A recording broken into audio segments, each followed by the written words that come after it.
ایسی جنگ ہونی ہے الملحمۃ العظمی، جس کو کہ میں بھی آپ کے گواہی پیش کر دوں گا، جسے کہا گیا ہے دی لاسٹ کروسیڈ۔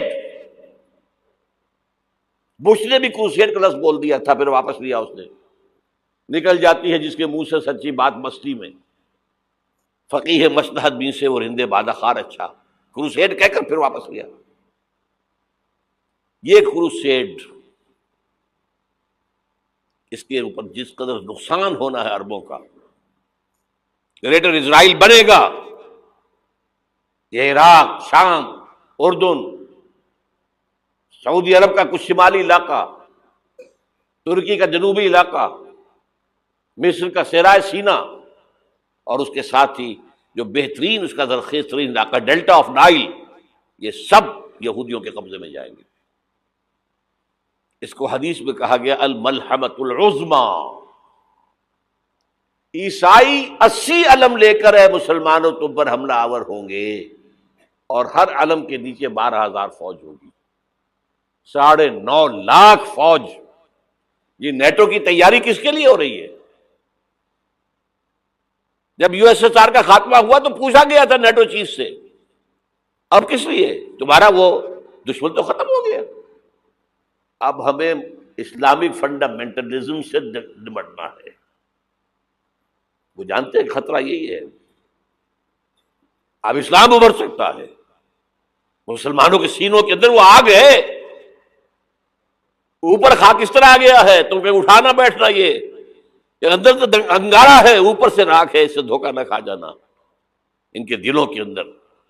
اور بش نے کہا تھا مسلمان چاہتے ہیں کہ ہسپانیہ سے لے کر انڈونیشیا تک نظام خلافت قائم کریں۔ اب میں حیران ہوا تھا کہ اس کمبخت کو ہسپانیہ کا خیال کیسے آ گیا؟ ہمیں تو کبھی آتا ہی نہیں، اب ہم تو بھول گئے، وہ تو 500 برس پرانی بات ہے جبکہ وہاں سے ہمیں نکال دیا گیا تھا۔ اگرچہ اقبال نے کہا تھا ہے ارض فلسطین پہ یہودی کا اگر حق، ہسپانیہ پر حق نہیں کیوں اہل عرب کا؟ ہسپانیہ میں تو 800 سال حکومت کی مسلمانوں نے، اور ابھی 500 برس ہی گزرے ہیں نا۔ یہودی تو ارض مقدس سے 2000 سال نکالے گئے، انہیں لا کے آباد کیا گیا، عربوں کے سینے میں خنجر بھونک دیا گیا۔ وہ چھوٹا سا ملک جو چاہتا کرتا، کوئی پوچھنے والا نہیں۔ امریکہ جیسے اپنے بیٹے کی حفاظت کرے ویسے کرتا اس کی۔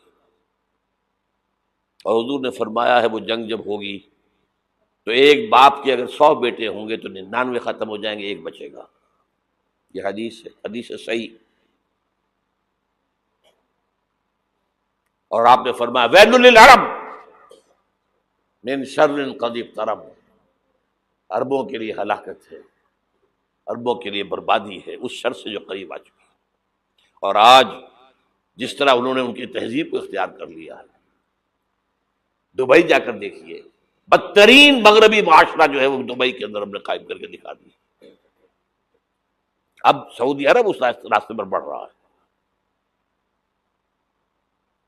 اور اس کے بعد نمبر 2 پر جو ہے ہم پاکستانی ہیں، لیکن میں اس کے وہ پہلی بات جو کہہ رہا ہوں وہ تو یقینی ہے، اس میں تو احادیث صحیحہ موجود ہے۔ اگرچہ اس کے بعد پانسا پلٹے گا، پھر حضرت مہدی کا ظہور ہوگا، حضرت عیسیٰ کا نزول ہوگا، اور وہ گریٹر اسرائیل گریٹر گریو یارڈ بنے گا یہودیوں کا، ایک ایک یہودی قتل ہوگا اور دفن ہوگا۔ یہ بات میں ہونا ہے، میں پہلی بات بات کر رہا ہوں۔ وہ پانسا پلٹے گا جب پلٹے گا، ابھی جو سامنے ہے وہ کیا ہے؟ جس ملحمۃ العظمی کہا حضور نے، جسے آرمگیڈون کہتے ہیں عیسائی۔ آرمگیڈون کی اگر کہیں جا کر آپ دیکھیں گے، آپ ڈکشنری میں مانی تو کیا لکھا ہے؟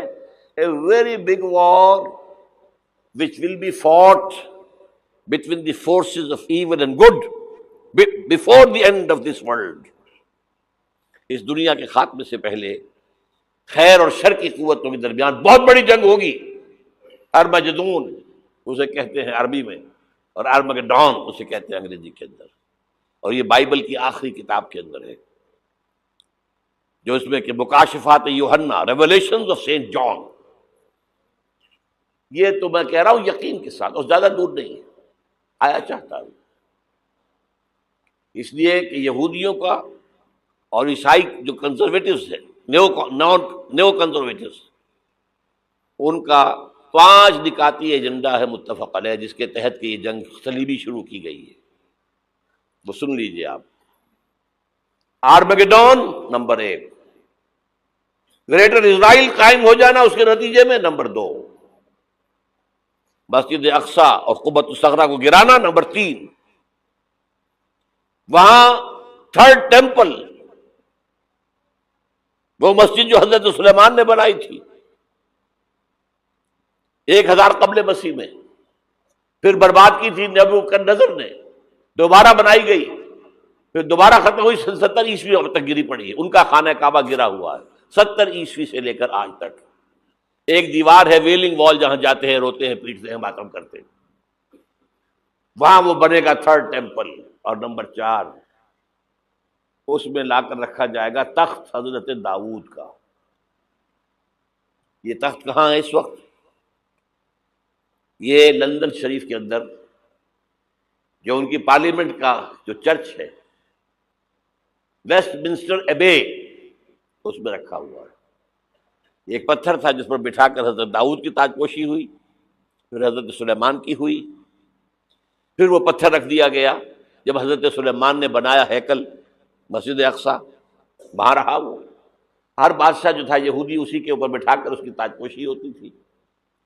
سن 70 میں ٹائٹس نے گرایا اسے ہیکل کو، وہ پتھر لے گیا، وہاں سے روم گیا، روم سے آئرلینڈ گیا، آئرلینڈ سے اسکاٹ لینڈ آیا، اسکاٹ لینڈ سے انگلینڈ آیا، اور اب وہ رکھا ہوا ہے 14ویں صدی عیسوی سے آج تک. وہ ویسٹ منسٹر ایبے میں رکھا ہوا، ایک کرسی کی سیٹ میں اسے بنا دیا گیا ہے تخت کی شکل میں. اب انگریزوں میں کوئی ملکہ ہو، کوئی بادشاہ ہو جس کی بھی تاج پوشی ہونی اس میں ہوتی. یہ لا کر رکھا جائے گا تھرڈ ٹیمپل میں، اور اس پر یہودیوں کے خیال کے مطابق ان کا مسیحا آئے گا جو مسیح دجال ہوگا. عیسائیوں کے خیال کے مطابق حضرت عیسیٰ آئیں گے، وہ ہمارا بھی خیال ہے حضرت عیسیٰ آئیں گے علیہ السلام. بہرحال یہ تو بات کی باتیں ہیں نا. اس وقت جو میں عرض کر رہا ہوں عربوں پر بہت بڑا عذاب، اور پاکستان کا معاملہ البتہ یہ ہے، میں یقین سے نہیں کہہ سکتا. ہینگنگ ان دی بیلنس، ہو سکتا ہے اللہ تعالیٰ ہم پر رحم فرمائے، ہو سکتا ہے، اگرچہ اس کی کچھ شرائط ہوں گی. چمن کے مالک اگر بنا لیں موافق اپنا شعار، اب بھی چمن میں آ سکتی ہے پلٹ کر چمن سے روٹھی بہار، اب بھی ہو سکتی ہے. اور یہ بھی ہو سکتا ہے کہ اللہ تعالیٰ نے معجزانہ طور پر ہمیں ملک دیا، ہم نے اللہ سے بدعہدی کی، وعدہ خلافی کی، غداری کی، لہذا سزا دی جائے اور ہم سے یہ ملک چھین لیا جائے. It's just possible. دور نہ سمجھے، اسے انہونی بات نہ سمجھے. جو گھیراؤ ہو رہا ہے آپ کا، آپ کے مغرب میں نیٹو فورسز اور مشرق میں بھارتی فورسز گدھوں کی طرح بیٹھے ہوئے انتظار کر رہے ہیں پاکستان اور ڈسٹیبلائز ہو جائے، یہاں اور بدامنی ہو جائے. اب لاہور میں پھر آج دھماکے ہو گئے ہیں. 2 دن پہلے کا دھماکہ میں سہ کے آیا ہوا ہوں، آپ کے سامنے بیٹھا ہوں. وہ جانیں بچی ہیں جو ہماری اکیڈمی کا حشر ہوا وہ میں آپ کو نہیں بتا سکتا. یہ سارا کیوں ہو رہا ہے؟ تاکہ یہاں بدامنی ہو جائے اور ہمیں جواز مل جائے. مغرب سے نیٹو فورسز داخل ہو جائیں، مشرق سے بھارتی فورسز آ جائیں، اور ہمارے ایٹمی دانت توڑ کر اور پھر ہمیں بھارت کے سامنے ڈال دیا جائے. نو ڈو ایز یو لائک. یہ ان کا نقشہ ہے. ہوگا کیا وہ اللہ جانتا ہے، ہوگا وہ جو اللہ چاہے. لیکن اللہ کا چاہنا جو ہے وہ کس پر منحصر ہے؟ یہاں انقلاب برپا کرو، یہاں اسلام لاؤ. اگر دھندوں میں لگے رہو گے تو وہ خود بخود نہیں آ جائے گا انقلاب. صحابہ نے جانیں دی تھی، کتنی تکلیفیں اٹھائی تھی. 12 برس تک مکی دور کے اندر با نشہ درویشی در ساز و دمادم زن، یوں پختہ شبی خدرا بر سلطنت جم سن. جو ہمیں طائف یاد ہے، جو حضرت عائشہ فرماتی ہے کہ میں نے پوچھا تھا حضور سے کہ یوم احد سے زیادہ سختی بھی آپ پر کبھی آئی؟ یوم احد پر کیا ہوا تھا؟ تلوار کا وار پڑا تھا آپ کے چہرہ مبارک. یہ جو رخسار کی ہڈی ہے اس کے اندر وار گیا ہے. اوپر خود کی 2 کڑیاں تھیں، وہ اس میں گھس گئیں، 2 دندان مبارک شہید ہوئے. وہ خود کی کڑیاں ایک صحابی نے اپنے دانتوں سے پکڑ کے کھینچنے کی کوشش کی، دانت نکل گئے، وہ نہیں نکلی. کیا جتن کر کے نکالی گئی ہوگی تو خون کا فوارہ آیا، اتنا خون گیا ہے کہ آپ بے ہوش ہو گئے، گر گئے، اور مشہور یہ ہو گیا کہ آپ کا تو انتقال ہو گیا، شہادت ہو گئی. یہ سیرت کبھی پڑھی ہے؟ حضرت عائشہ کے ہوش کا تو یہی دور تھا نا. یوم طائف میں تو آپ کی کیا تھی، بچی تھی، تو نہیں کیا پتا کیا ہو رہا ہے حضور کے ساتھ. 3 دن تک حضور مکے کی گلیاں اور وہاں کے اوباش لوگ پتھراؤ کر گئے تھے اس امید میں کہ شاید وہاں کا کوئی سردار ایمان لے آئے. تو یہاں تو ابو طالب بھی فوت ہو گئے، یہی دنیاوی سہارا تھا، خاندانی سہارا تھا ابو طالب کے ذریعے. اور گھر میں ایک دلجوئی کرنے والی رفیقہ حیات تھی، وہ بھی، ان کا بھی انتقال ہو گیا. آپ نے کہا یہ عام الحزن ہے، اب تو سب کو طے ہو گیا قریش کو کہ اب جیسے قتل کر دو ان کو. اسی لیے آپ گئے طائف.